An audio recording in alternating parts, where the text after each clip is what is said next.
To get more into the busy football weekend, DraftKings Sportsbook Director Johnny Avello joins us right now on 97.3 ESPN. Johnny, good to catch up with you again. How you doing? Hey, Josh, I'm doing really well. Thank you. You know, one of the things that's interesting about every football season is a comment that I heard someone else bring up earlier this week, which is, football is such a week-to-week proposition, and it's wild to see the ebb and flow of a season. And even a team like for the Eagles, they're like Jekyll and Hyde. 1 week they're good, 1 week they're bad. I mean, I know last week a lot of public money was coming in on the Lions, and the Eagles go and blow out the Lions, and it seems like nobody fully knows who some of these teams are from week to week. Josh, that's a good point because, MLB teams and NBA teams and NHL teams play, three to four times a week. And so they get this momentum going that they can carry for a few days. But in football, it's a whole week that you play, and sometimes it's longer. Sometimes it's, 10 days or so. And, any momentum you had, you might lose. So, that's the difference between, football teams and the other sports. Has there been a team or a storyline that has been a surprise for you so far this football season? Well, I think the Cowboys are a surprise because, we expected them to be better. Of course, when Dak Prescott is the quarterback, you would think, the team's going to do better than they did the previous year when they didn't have him. But, they're covering the spread. They're winning. And for the bettors, bettors are getting a return that have been sticking with this team. And it looks like the NFC East is over, doesn't it? I don't know who else is going to contend with this team. Oh, it's definitely over at this point. I feel like anybody, because I know before the season, even the Cowboys were still plus 100 odds over at DraftKings. And if somebody put money on the Cowboys, it looks like that's sure money at this point because you're right. The rest of the NFC East, the Eagles are Jekyll and Hyde. The Giants are a dumpster fire. And Washington just suddenly can't play defense. Yeah, ouch. That Giant team is, I grew up in New York, lived here the first 25 years of my life, and the Giants were pounded in my head. So if there is a team I root for, it's them. So when you say dumpster, ouch, Josh. Well, Johnny, let me ask you about the Giants then real quick because, listen, you mentioned they were pounding in your head, but, this team is very far removed from the Parcells teams and the Coughlin teams. Even, Fossil's team went to the Super Bowl. I mean, those teams, you knew what you're getting from week to week. Joe Judge does a nice little speech at the podium and when he's on the practice field, but it seems like the guys on the field, I mean, I don't know if they don't have enough talent. I don't know if the coach doesn't know what they're doing. It just feels like the Giants create ways to lose games they should win, like the Chiefs game. Well, when you put it that way, that's exactly what the Giants were made of. They used to create ways to win games, their defense. Their defense was always amazing. Regardless if the offense showed up that week, you'd have a rough time, scoring more than 2.5 touchdowns against them. That's not the Giant team of today. So, they're weak offensively and they're weak defensively, and they just don't have a good team all around. So, for the Giants to get back to where they once were, I think we have to get back to the basics, and the basics for the Giants has always been D. Johnny Avello, DraftKings Sportsbook Director, joining us here on Sports Bash Saturday on 97.3 ESPN. You mentioned the Cowboys earlier. I want to hit back on them again real quick. They're starting to turn more and more into a team that people are looking at as a potential Super Bowl contender. But I have trouble wrapping my head around that because of the fact that I feel like the Cowboys are going to find a way to not get there at this point. And I look at teams like Brady and Tampa. I look at a team like the Rams, how well they're playing. They just got Von Miller. And I just feel like there are other teams that I would personally feel more comfortable, running with. Do you feel the Cowboys are a legitimate Super Bowl team? I do not. I do, of course, they're a playoff team. Here's the problem I see with the Cowboys is Elliott. If Elliott was running the football for 80 to 120 yards a game, that team would be that much better because Dak's actually doing this without Elliott being able to run the football consistently. So this is the Dak team. And so if you shut down Dak, you shut them down completely. So you need everything working for you when it comes to playoff time. And teams will key on your weaknesses. You mentioned a couple teams. One team not to leave out of the mix, and never leave him out of the mix, because the quarterback, you and I could play wide receiver, and that's the Green Bay Packers. Aaron Rodgers is a winner. He loves the dramatics, loves to bring his team from behind, which means they're always in a game to the very end. Yeah, the good news with Rodgers is he's asymptomatic. So, when he comes back from his COVID sabbatical, he should be good to go. And you mentioned the Packers. Listen, they're a team that people are talking about that could get Odell Beckham potentially when he gets released. What kind of impact can Odell have on some of these races? Because, listen, the Saints, Michael Thomas is done for the year, so Odell could maybe go there. He could go to Green Bay and team up with Devontae Adams. Could Odell be a guy that maybe swings the pendulum here?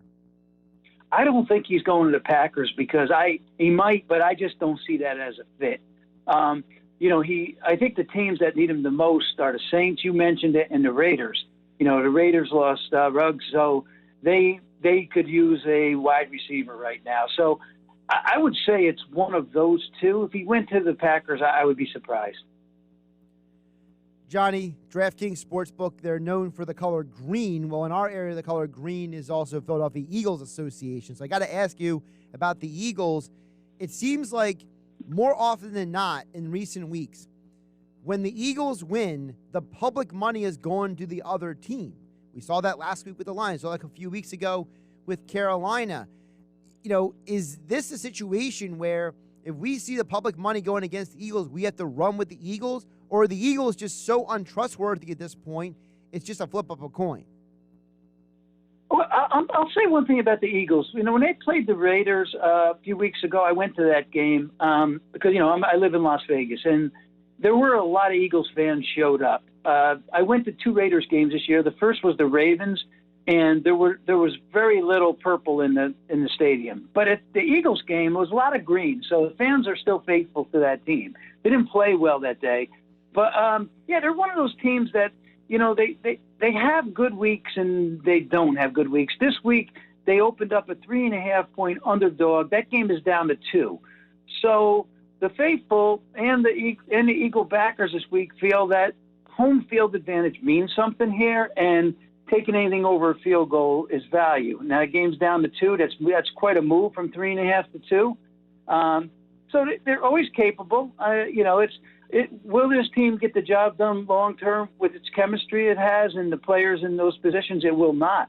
There needs to be some major changes, for them to move up a couple rungs. But, hey, look, they're still a fun team to watch, and the faithful always going to be behind them. It's also interesting you mentioned the home field. The Eagles have not won any games at home this year. All their wins are on the road, 3 road wins. I mean, how strange is that to have a team, when you're looking at the numbers and the lines and all these things, and you see a team like the Eagles and it's like 0 home wins, and you're like, wait a minute, Lincoln Financial Field, you mentioned the Eagle fans are loyal, they're dedicated, they're passionate, but the team hasn't won a game at home. I usually look at it as just an aberration, and I'll tell you why. There are years where a lot of teams don't play well at home but play well on the road. But the next year, things kind of level out. So when I see it for 2 years in a row, that's when I'll kind of run with it a little bit, but it's rare that it ever happens 2 in a row. DraftKings Sportsbook Director Johnny Avello joining us here on Sports Bash Saturday on 97.3 ESPN. Johnny, speaking of lines, the Chiefs almost never cover the spread. How weird is it to have a team with that kind of talent and that quarterback and that head coach, and it seems like almost every single week they can never cover the number? Boy, if you watch this team at the beginning of the game, they usually get the ball. When they first get the ball, they sprint down the field and they score. And then after that, I don't know what happens to them. They seem to move the ball between the 20s, but they stop scoring. Yeah, I think it's mental right now. I really do. The team still has a lot of key parts, a lot of great players. It's just that, and their defense has improved some. It's been a weak defense, though, for maybe the first 7 games of the year. And I think they'll get better. They're working on that piece.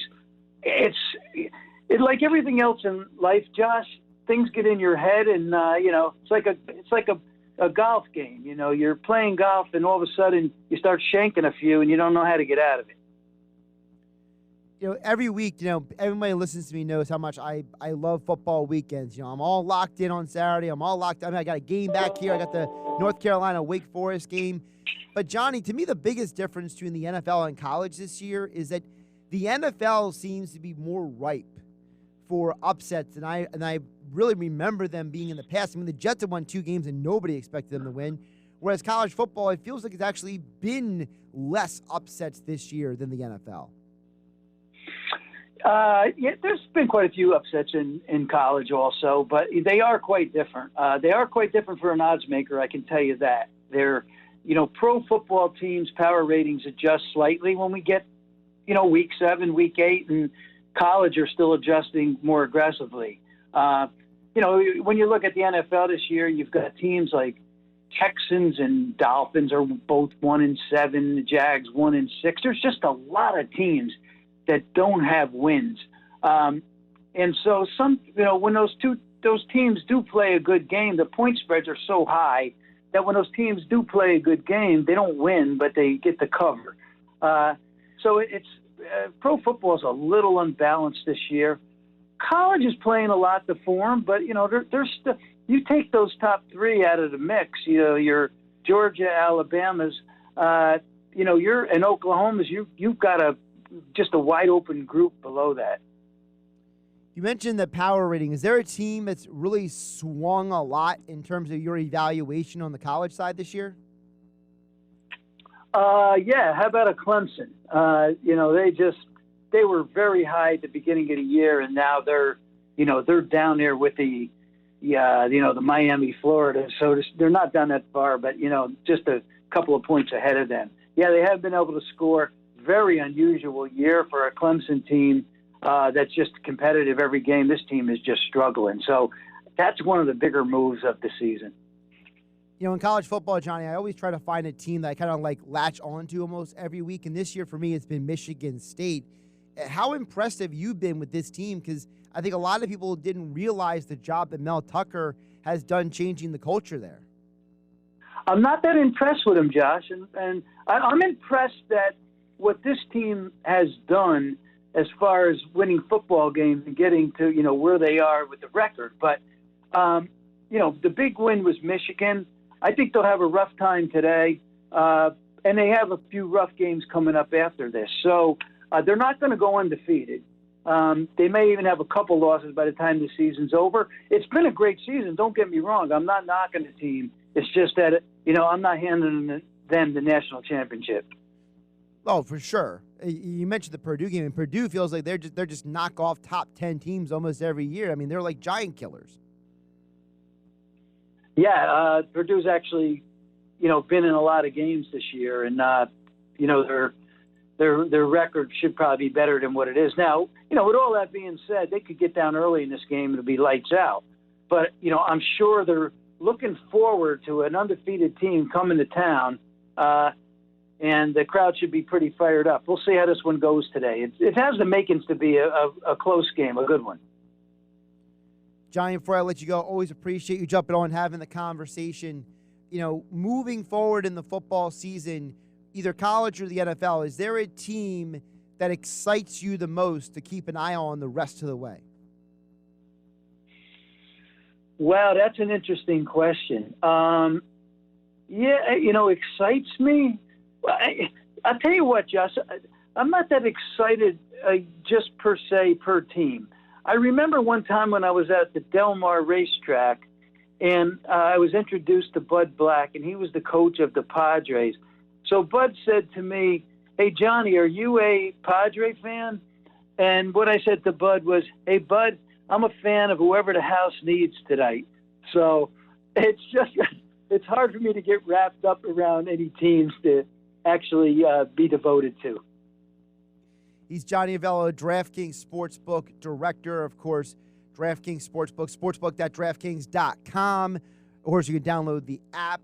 I personally think the app is very user-friendly, so I prefer that to the website, me personally, but that's just my opinion. Johnny, always appreciate you jumping on in the conversation. Enjoy the football weekend. Hey, thanks a lot, Josh. Great weekend to you and the listeners.